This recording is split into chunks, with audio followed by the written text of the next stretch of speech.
Hey guys, I thought I'd show you what I do with the raw milk that I get from a local farmer. This is how I receive it. This is a half-gallon jar. I happen to get two this week because I needed extra for some baking and I wanted to make a little yogurt. But this is how it comes to me in a nice glass jar. I just return this and get a new jar the following week. So it really helps reduce our plastic waste, any kind of waste really, trash-wise. Um, and it's pretty versatile because as you can see, it comes with, this is straight from the cow. It's strained, but you see this is like a cream line here. So what's floating on top here is the whole cream and then the milk down here. So it does separate on its own and we can use this cream for a lot of different things. I'm going to use a little ladle to scoop out the cream and I'm going to place it directly in my blender because the first step to making ghee is to make butter. So it's kind of a 2-for-1 video. You get to learn how to make butter and ghee. So you could stop at any point. So I just ladle the cream right into the blender.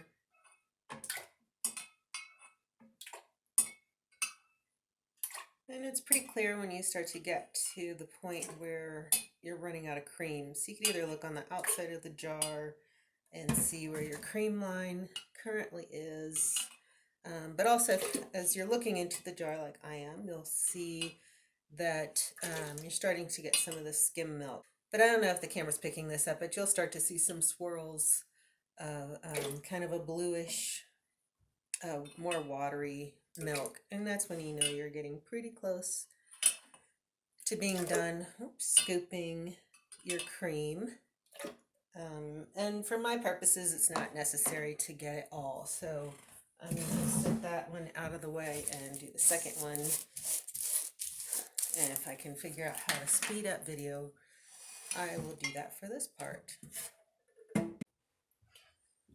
So the next step is just to place your cream on your blender and make sure the lid's attached because it can get quite messy. Off on low, it's going to get a little loud, and we'll watch the magic happen.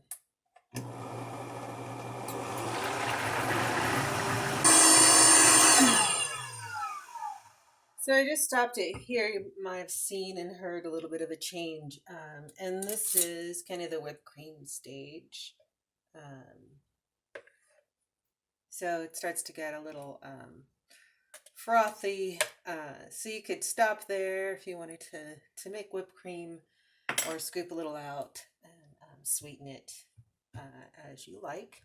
But we're going to keep going because I want to make all of this into butter. So I'm just going to turn it down again and start off a little slow and gradually speed up.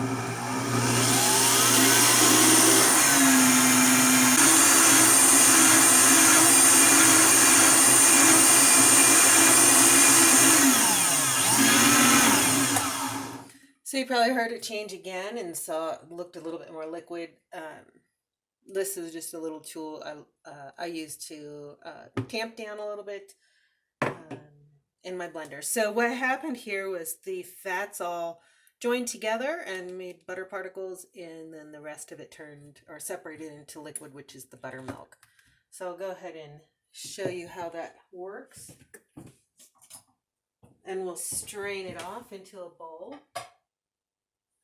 A regular mesh strainer, and I'm going to take this and pour it directly into the bowl. So you can see, hopefully you can see that in the video, the actual particles of butter versus the buttermilk. And make sure we get all that goodness out. And what we're left now with is the butter and the buttermilk. So this is just straight buttermilk. It's not cultured. You could culture it overnight.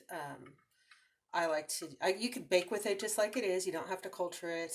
I do like to use it in my potbelly pig feed. So I ferment their food overnight. And I use a little bit of the buttermilk as kind of like a kickstart.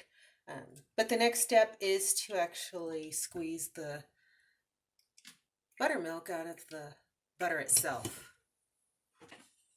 And I like to use a wooden spoon, and you just basically press the butter Hopefully this video is all lined up perfectly. So press the butter into the side of the bowl using the spoon, and then as the milk squeezes off, the buttermilk, just dump that into another bowl. Depending on what your goal is, you can actually take the butter into your hand and run it under cold water while you're squeezing, and that'll get more of the buttermilk out. And the cold water is just because your body temperature is likely to increase the temperature of the butter, and you won't end up with a ball. You'll just have butter all over your hands. So if you're making butter, you might want to do that just to ensure you get as much buttermilk off as possible, and then your butter stays fresher longer. So I've found that the lazier I get and the more buttermilk I allow to stay in the butter, the faster it kind of turns. So that's my experience. Yours might be different. But we just want to squeeze off as much as we can. At this stage, once you have more of the buttermilk squeezed off and you're getting pretty happy with the consistency of your butter, you can add salt or herbs. Season your butter if you would like. It freezes really well, so you can freeze your butter if you end up like with a giant batch, or you want to save it for a special occasion. But it's not super labor intensive, but if you remember how much, how full this was, I mean, it seems like it was almost half full with cream, and this is the amount of butter that you're left with. So I'm going to clarify this butter now, or turn it into ghee. It's a great way to preserve butter because it removes all the milk solids and proteins, and you're just left basically with the fat, and so it becomes shelf stable, and so it doesn't take up freezer space, doesn't take up refrigerator space, and has a high smoke point, so you can cook at higher temperatures with ghee. Able to get local milk or local cream. It's a great way to have a cooking oil without purchasing from far away. So I mean, don't get me wrong, I do use coconut oil, but it does come from a far away place.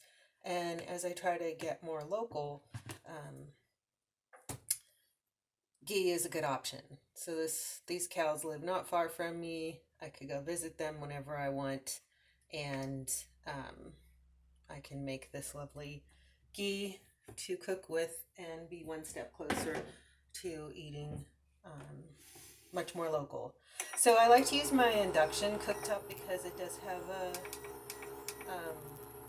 temperature setting rather than just medium, high, low.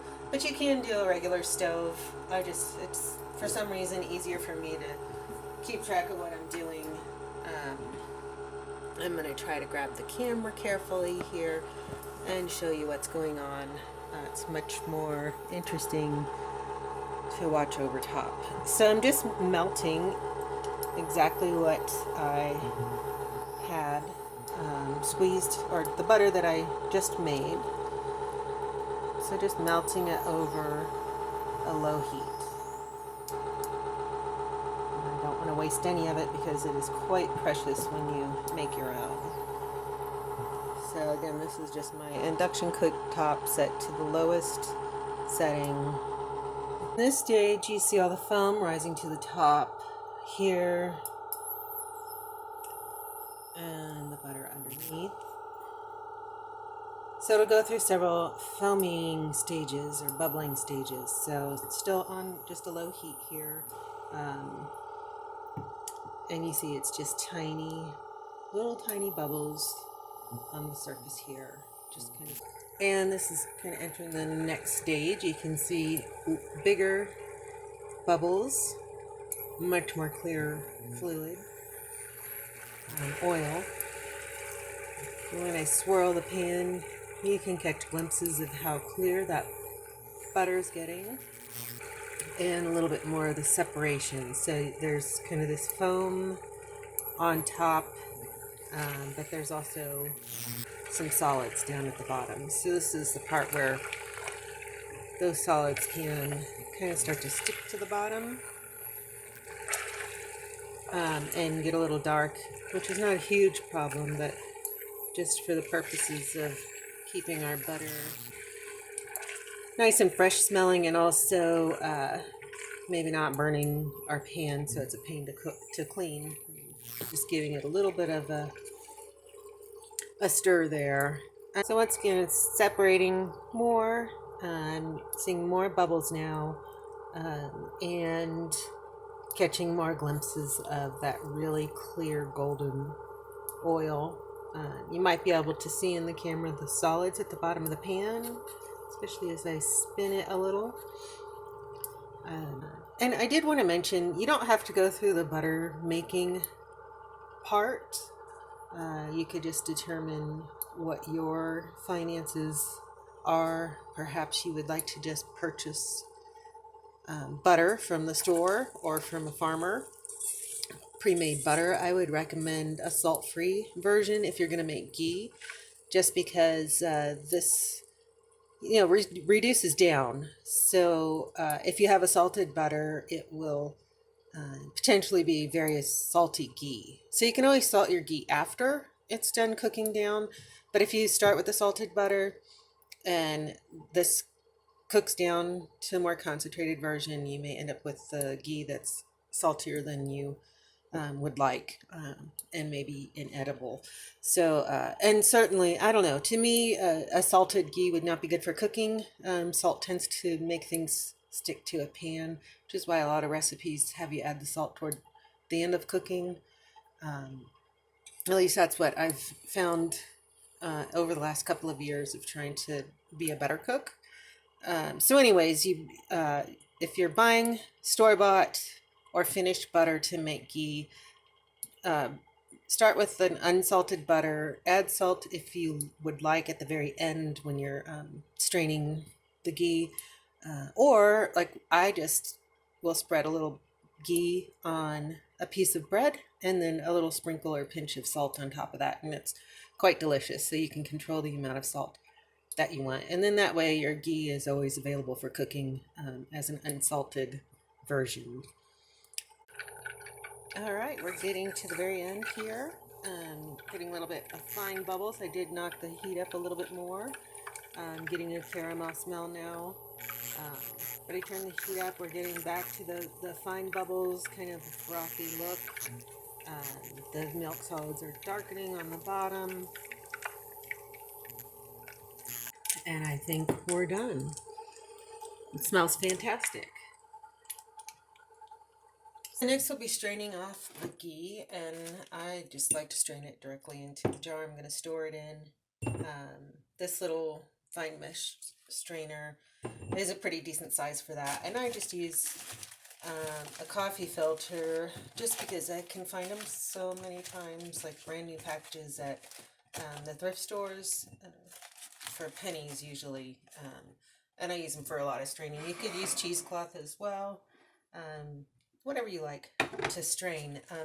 Now, if you were to strain just through the metal strainer, some of the milk solids would go through and darken the bottom of the jar, which is fine if you think you're going to use your ghee pretty quickly, or if you want to store it in the fridge. But the more milk solids that go through into your final product, the more it can go rancid. So I would just strain it as best as you can, unless, like I said, you're going to use it right away. But you just basically pour it through your coffee filter or strainer. The clear butter or ghee, sorry, clarified butter will come through, and it's really quite beautiful. It will solidify as it gets cold. So again, I'll have probably some affiliate links because we do want to try to raise some funds for rescue animals here at Mutiny Ranch. It's our finished ghee right here. So again, if you remember, we started off with my Vitamix container.